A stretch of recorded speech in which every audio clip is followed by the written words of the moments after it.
So actually Uganda helped their parents, but now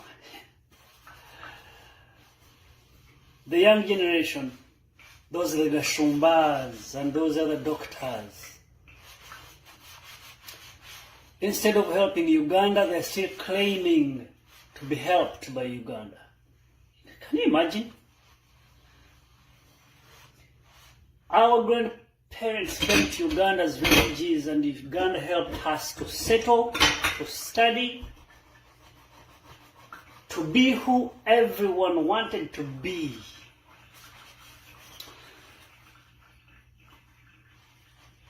And even today, okay, our Batata, Bajaja, that country helped them to settle, give them life, give them place to provide for their families.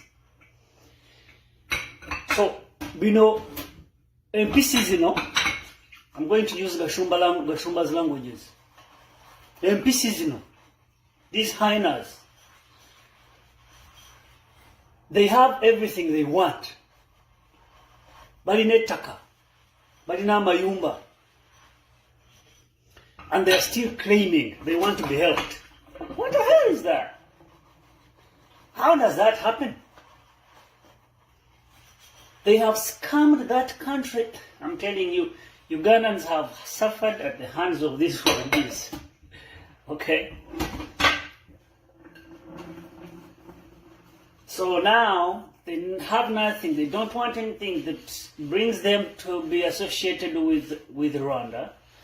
They want to be called Abavandimwe. I wonder which language is that. By the way, they were referring to Banya-mulenge.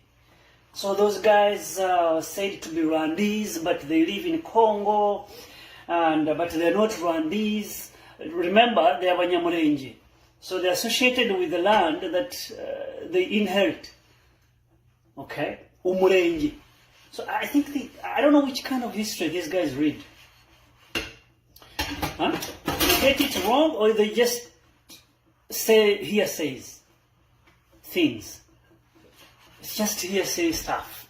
Stories, wrong stories, or the bad side of the story. Those guys are Banyamulenge because they live in Umulenge. Umulenge is a known part in Congo. That's why they're called Banyamulenge. So these freaking Rwandese who are out there doing what? Scamming the country. They also want to be called Abavandimwe. There's no place called Abavandimwe in Uganda. There's nothing called, nothing like that. Not even a shop. I don't know. Maybe you're going to start one today. There's nothing like that. That's a term that is in Kinyarwanda. They were talking about Bufumbira. Let me tell you, Bufumbira is the land we know it in all of us in Uganda. So the Bufumbira, they may speak something like Kinyarwanda, but they are Bufumbira because they belong to Bufumbira. So what about you? Why don't you call yourself or create a land called Buvandimwe and then you belong to that land? There's nothing like that. Stop scamming it.